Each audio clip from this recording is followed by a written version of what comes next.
Assalamualaikum warahmatullahi wabarakatuh. Selamat pagi Bapak Febri selaku dosen pengampu mata kuliah pendidikan bahasa Indonesia dan teman-teman semuanya. Kami dari kelompok 13 akan mempresentasikan materi tentang etika presentasi. Anggota kelompok 13 terdiri dari 1. Mei Dwi Puspitasari dengan NIM 2003 1161 3634. Yang kedua, Salsabila Ayuziana Putri dengan NIM 2003 1161 3766. Yang ketiga, Sri Wulandari Mubaroja dengan NIM 2003 1161 3630. Baik, yang pertama yaitu etika dan presentasi menurut Kamus Besar Bahasa Indonesia. Etika menurut KBBI yaitu ilmu tentang apa yang baik dan apa yang buruk, serta tentang hak dan kewajiban moral atau akhlak. Secara umum, etika adalah suatu norma atau aturan yang dipakai sebagai pedoman dalam berperilaku di masyarakat bagi seorang terkait dengan sifat baik dan buruk. Presentasi menurut KBBI, yang pertama yaitu pemberian tentang hadiah, yang kedua pengucapan pidato atau pada penerimaan suatu jabatan, yang ketiga perkenalan tentang seseorang kepada seseorang, biasanya kedudukannya lebih tinggi. Yang keempat, penyajian atau pertunjukan tentang sandiwara, film, dan sebagainya kepada orang-orang yang diundang. Secara umum, presentasi adalah suatu kegiatan berbicara di hadapan banyak hadirin atau salah satu bentuk komunikasi. 3 hal yang mencakup etika presentasi. Hal yang pertama yaitu perhatian. Terdapat 5 faktor. Yang pertama yaitu menarik perhatian. Seorang presentator harus bisa menarik perhatian audiens untuk menyimak apa yang sedang dipresentasikan. Yang kedua yaitu menunjukkan topik. Yang ketiga, menghubungkan topik dengan pendengar sehingga pendengar mudah memahami materi. Yang keempat yaitu membangun kredibilitas. Yang kelima, menjelaskan susunan pembicaraan. Hal yang kedua yaitu kebutuhan. Terdapat 4 faktor. Yang pertama yaitu pernyataan, yang kedua ilustrasi untuk memudahkan audiens dalam memahami materi. Yang ketiga peneguhan, dan yang keempat yaitu penunjukan. Hal yang ketiga yaitu pemuasan. Terdapat 3 faktor. Yang pertama yaitu ikhtisar pendahuluan. Ikhtisar yang disebut dengan kesimpulan merupakan pendapat terakhir yang mengandung informasi berdasarkan uraian sebelumnya.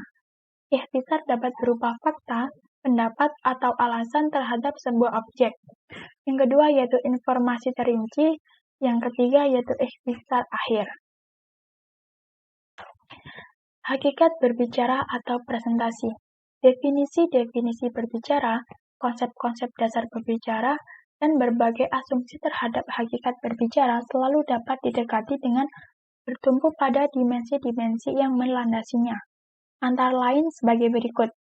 Yang pertama, dimensi oral, yaitu dimensi yang dititikberatkan pada suara. Yang kedua, dimensi visual, yaitu kombinasi antara suara dengan bahasa tubuh. Yang ketiga, dimensi psikologis, yaitu dengan unsur-unsur kejiwaan dalam diri pembicara yang menentukan sikap pendengar terhadap apa yang dikatakan. Materi selanjutnya akan disampaikan oleh teman saya. Baik, selanjutnya prinsip yang harus diperhatikan dalam presentasi ilmiah.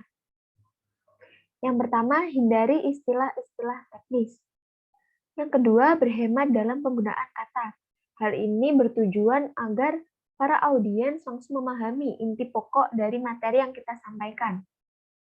Yang ketiga, gunakan kata-kata yang sederhana. Hal ini bertujuan agar audiens tidak kebingungan dalam memahami materi yang kita sampaikan.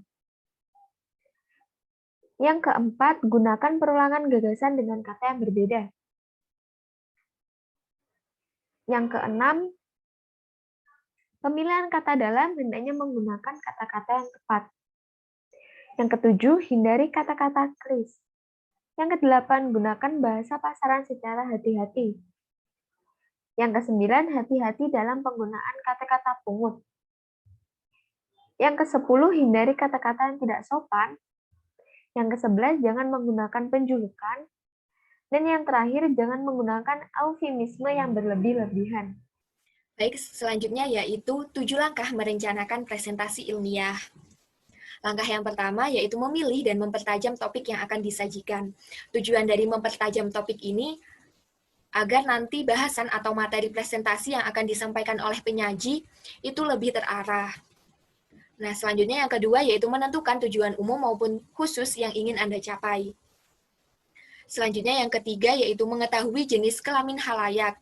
Apakah halayak atau audiens terdiri dari laki-laki dan perempuan, atau hanya perempuan saja, ataukah hanya laki-laki saja.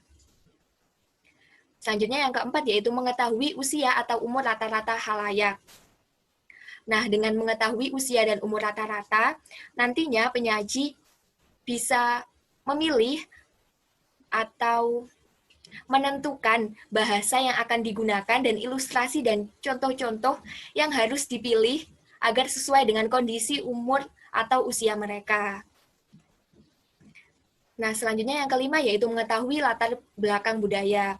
Apakah audiens atau halayak tersebut berasal dari suatu suku atau suatu etnis tertentu, atau apakah mereka itu berasal dari agama tertentu. Jadi nanti penyaji bakal bisa lebih interaktif nantinya jika mengetahui latar belakang budayanya. Nah, selanjutnya yaitu yang keenam, mengetahui pekerjaan, pendapatan, dan status halayak. Nah, hal ini juga penting dalam pemilihan tata bahasa yang akan digunakan pada saat presentasi. Nah, jika status halayak atau audiens itu masih seorang pelajar SMP, hendaknya penyaji menggunakan tata bahasa yang lebih mudah dipahami dan tidak terlalu rumit. Selanjutnya yang terakhir yaitu analisis halayak. Nah, setelah mengetahui hal-hal terkait halayak atau audiens, kemudian penyaji perlu menganalisis apakah bahan presentasi atau materinya itu sudah sesuai dengan kondisi halayak tersebut. Baik, selanjutnya yaitu mengenai etika presentasi ilmiah.